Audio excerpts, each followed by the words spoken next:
What's up, everybody? So for today's video, we're gonna be checking out. Oh fuck! What the fuck? Oh shit! We're gonna be checking out 3C Films. Welcome. Sorry. Welcome to Derry teaser trailer. Deadpool 3 set photos. Sorry, I had to make sure I was recording. And Sony to focus on horror and more. Anyways, man, let's just check Appreciate you this shit clicking on out. this video. Oh, my bad. Eatable. Anyways, man, let's just check this shit out. Ready? 3, 2, 1, boom. Appreciate you clicking on this video, movie peeps. Let's talk about some movie news. Some of the things we're going to be discussing here today, guys, is Ryan Reynolds speaking out about the recent Deadpool 3 set photo leaks. We have the director of the upcoming live-action Legend of Zelda movie describing what he wants the movie to look like, as well as the first little bits of footage concerning the It prequel series, Welcome to Derry. This is exciting. That alone, so much more, so you guys know the drill. Leave your opinions down below. Hit that like button. Subscribe if you haven't already. It would be the best Christmas present to me. But other than that, let's just dive into the movie news. Okay, starting things off here, something I found kind of cool and should just hype you up if you're a horror fan like me. We had an article come out earlier this week from The Hollywood Reporter that says horror filmmaker Gary Durbin signs first look deal with Screen Gems Sony Pictures. Now don't worry if that name does not sound too familiar to you. This is a man who was responsible for writing the 2 It movies, all 3 Annabelle films, directing the 3rd one, Annabelle Comes Home, The Nun. But the most exciting part about this announcement is it's telling us that Sony is wanting to focus in on making more horror movies. The article specifically says here, the move comes as Sony seeks to rebuild Screen Gems, its division focused on lower budget fare, into a more productive label, with horror being a top focus. And we have just seen the horror community becoming strong these past couple of years. While we see all the time studios pour in millions of dollars into a big blockbuster only for it to flop, we continue to see that horror movies cost pretty low and sometimes have a great return on their investment, because a lot of horror fans will show up if something is good. We talked about this only a couple of months ago, that Paramount is on this same train, that they hired former DCEU head Walter Hamada to focus on their horror division, where they're going to be making a lot more horror movies, like Smile 2 being one of them. And now even Sony is also wanting a piece of that horror bread. This is cool, but it could also be bad. I mean, it's cool in the sense that we're going to get a lot more horror movies thrown our way, and heck, Sony has been like rumored to be wanting to get their hands on like the Texas Chainsaw Massacre.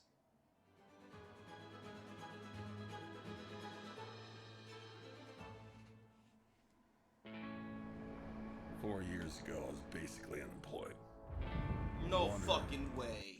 Massacre rights. I remember that was a rumor a couple of months back because Netflix wanted to make a sequel to their Texas Chainsaw Massacre movie, but Sony apparently like wanted to nab those rights and start up the franchise, and this looks like it would make sense with their new initiative. We also heard that Sony's trying to get a new sequel made for I Know What You Did Last Summer with the original cast, so it's cool in that sense. But you know, studio horror movies always sometimes are a little tamed or a little held back. I think of like the director of the Terrifier movie. After the success of Terrifier 2, he apparently got a whole bunch of deals for the 3rd movie to get a higher budget and a studio behind it, but he knew if he took those studio deals, they'd really censor down Art the Clown, that there would be things he wanted to do that he just would not be allowed to do with a studio behind him. So we could be getting a bunch of dumb, formulaic, been there, done that kind of horror movies, or we could be getting some new upcoming classics, and I love this. I love that horror is winning. How do you guys feel about studios now wanting to put a priority on making horror movies? And well, speaking of horror movies, we just got the smallest update concerning the Evil Dead franchise. You know, this year we had Evil Dead Rise, still one of my favorite horror movies of this year.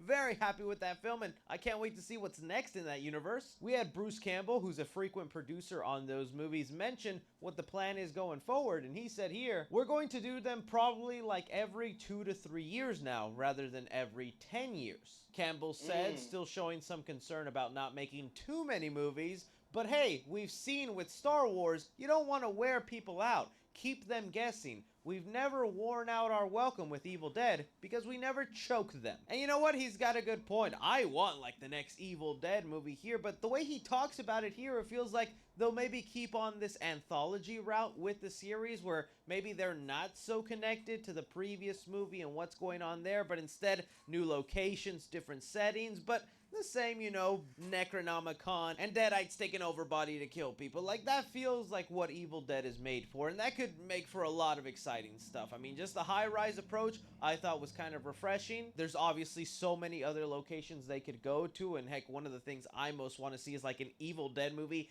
take place in the future, play more into the time travel elements that the Necronomicon is capable of. So him saying, you know, they have plans to maybe make one every 2 to 3 years, yeah, I think that's good. It only takes, you know, 1 or 2 stinkers in a row for us to no longer care, but right now we just had a great one, so I want another one. How are you guys feeling about the Evil Dead franchise wanting to make a new movie every 2 to 3 years, and what do you think they could do to keep things fresh? Moving on here, talking about the live-action Legend of Zelda movie, it is crazy to think after the months and years of just always talking about, is Legend of Zelda gonna get some sort of media adaptation, whether animated, TV show, live-action movie, it's all confirmed. We had director Wes Ball do an interview with Entertainment Weekly, and he kind of described his vision and what he hopes the movie to look like. In the article it says here, Ball describes his vision as this awesome fantasy adventure movie that isn't like Lord of the Rings, it's its own thing. I've always said I would love to see a live-action Miyazaki movie. That wonder and whimsy that he brings to things, I would love to see something like that, and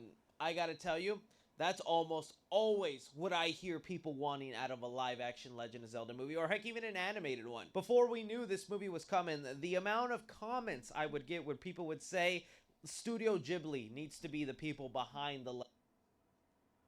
Here's one thing you need to do before buying anything online. Don't spend...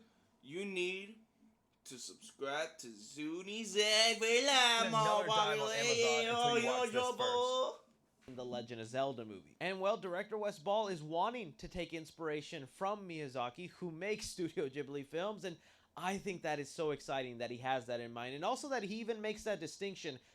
Legend of Zelda is not Lord of the Rings. While I feel like some people, mainly outsiders of it, could knew this movie was coming, the amount of comments I would get action Miyazaki movie. That wonder and whimsy that he brings to things, I would love to see something like that, and I gotta tell you, that's almost always what I hear people wanting out of a live-action Legend of Zelda movie, or heck, even an animated one. Before we knew this movie was coming, the amount of comments I would get where people would say, Studio Ghibli needs to be the people behind the Legend of Zelda movie. And well, director Wes Ball is wanting to take inspiration from Miyazaki, who makes Studio Ghibli films, and I think that is so exciting that he has that in mind, and also that he even makes that distinction.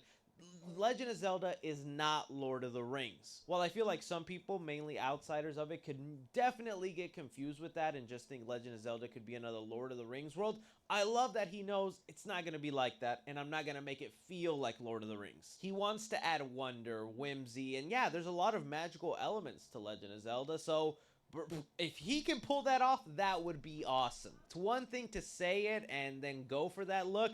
It's another thing to accomplish it and actually make it work. And I truly am rooting for director Wes Ball to pull it off, just because I know there will be a lot of angry Nintendo fans behind him if this thing does not go right. But you hear the director describe what he wants his Legend of Zelda movie to look like. Are you happy with that? Do you like him saying it's not going to be like Lord of the Rings? Let me know your thoughts. Alright, something else that was kind of exciting this past week is we were getting a whole bunch of set photos leaked from Deadpool 3 as they have started production again. I myself was even debating whether to talk about it on the main channel here. I did make a video going through some of the early set photos of the new stuff that got leaked on the Clips channel, so if you really do want to see that stuff and hear my thoughts, I post it there. But I was more hesitant to talk about it here and make a bigger deal about it, just because, you know, it sucks to get everything ruined every now and then, and well, that's kind of what Ryan Reynolds addresses with some of these new photos that have been leaked. Ryan Reynolds took to his Instagram and posted this on his story. Surprises are part of the magic of theatrical movies. It's important for us to shoot the new Deadpool film in real, natural environments using practical effects as opposed to making the movie indoors and digitally. telephoto lenses continue to spoil surprises and create a difficult situation for everyone. Here's hoping some of the websites and social channels hold back showing images before they're ready. The film is built for audience joy, and our highest hope is to preserve as much of that magic as possible for the finished film and the big screen. Part of the reason people post spoilers is because they're excited. I realize these aren't real world issues, and it's firmly in the good problems bucket. I love making this movie. So honestly, pretty great statement from Ryan Reynolds there, and there's even a couple of things we could take from that. This is exactly why a lot of Marvel movies today maybe kind of look like crap, because they're surrounded with all this secrecy, all this hush-hush quiet, no one must see it, so all the movies get filmed in a small studio locked away where every wall is colored green for the visual effects. And it feels like because of that secrecy and that hiding of stuff, a lot of Marvel films just suffer in terms of visuals. Like cinematography wise, you just don't even get shots of a character standing in a desert or over a field looking at stuff. Like, it's just so obviously green screen. But Ryan Reynolds and the team thought, sure, stuff might get spoiled, but at the end of the day, our movie is gonna look right because we filmed it in an actual desert, in an actual location. There's not gonna be green screens and stuff like that thrown out there. And so it's kind of cool to see them willing to take this risk of some of the surprises being spoiled. And again, if you're just someone that's like, well, what are these spoilers? I'm gonna try and respect Ryan Reynolds here now, even though he'd probably be ashamed.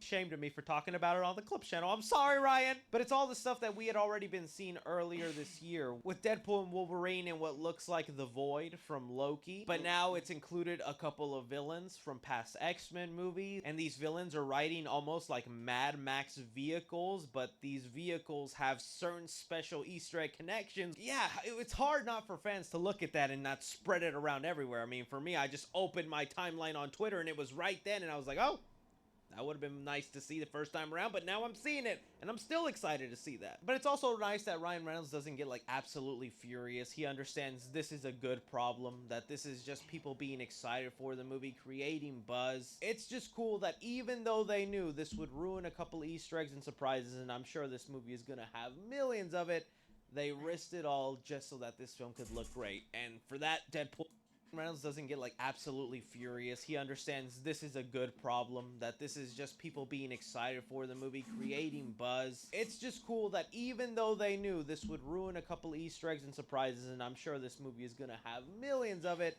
they risked it all just so that this film could look great. And for that, Deadpool 3 already has major respect in my opinion. But this is where I throw it off to you guys. How do you feel about Ryan Reynolds' response? And if you have seen some of those photos, they excite you? Do you care some of that stuff was ruined? Love to know. But okay, bringing us here to our first little bits of footage for the It prequel series, Welcome to Derry, which we have all been really excited for and wanting to get more information on. Last we had heard with this project is that unfortunately, because of the Hollywood strike and things going on, they had to delay the show to 2025. However, we knew that they did get some stuff filmed, whether it was a couple of episodes or maybe even half the show, because we did get set photos of the town of Derry with even posters of little kids that have gone missing, Andy Muschietti on set, just like exciting things. Well, today Warner Brothers decided to release this kind of sizzle reel that had a bunch of footage from their upcoming shows that'll be part of their streaming service Max. One of them did include our first little couple bits of footage for the Penguin series, which, yeah, absolutely hyped for. Can't wait to dive back into the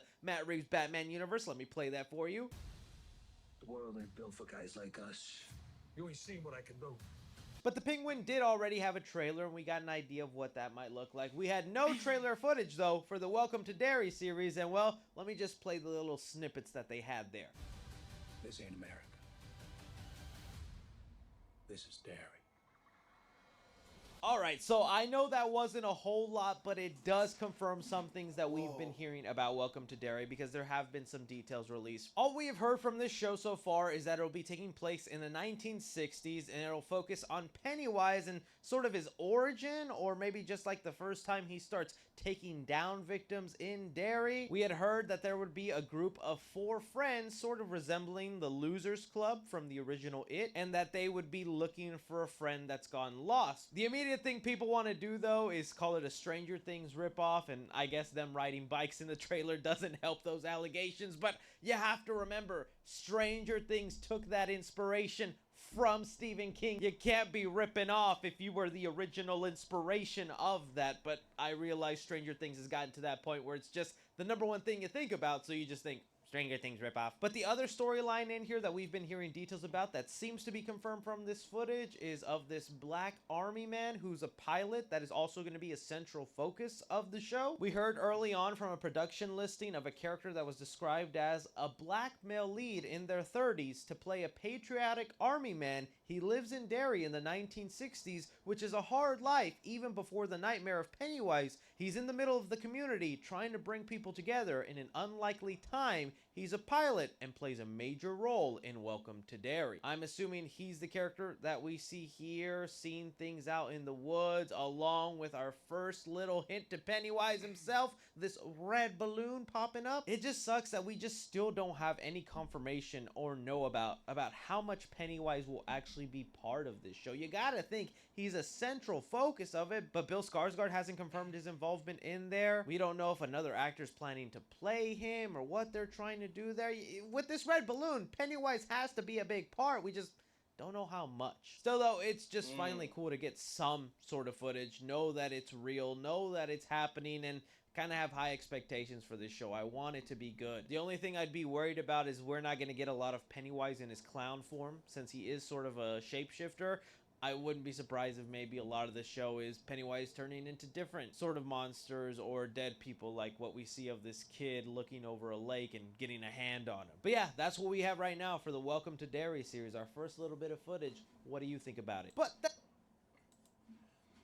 Man, bro, I hope that the Welcome to Derry show has Pennywise in it. Deadpool 3, I'm still gonna watch that shit. Legend of Zelda, I hope they do good on that. Evil Dead update, that's kind of, they're just doing it for the money. I can already tell. But anyways, man, if you guys like my reaction to this, give this video a thumbs up, and I'll see you on the next video. Peace out, motherfucker.